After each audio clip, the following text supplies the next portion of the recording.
What's the meaning of airworthiness? Airworthiness. Airworthiness.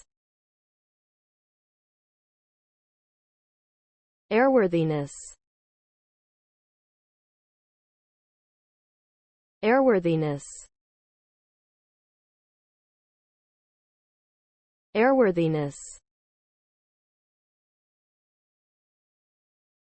Airworthiness refers to the measure of an aircraft's ability to operate safely and efficiently during flight.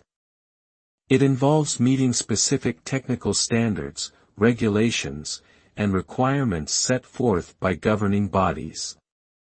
An aircraft is deemed airworthy if it has been constructed, maintained, and operated in accordance with these standards and is deemed fit for safe operation.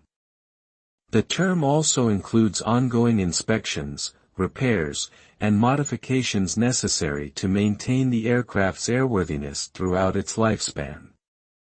Ultimately, ensuring airworthiness plays a critical role in maintaining the safety of aviation operations.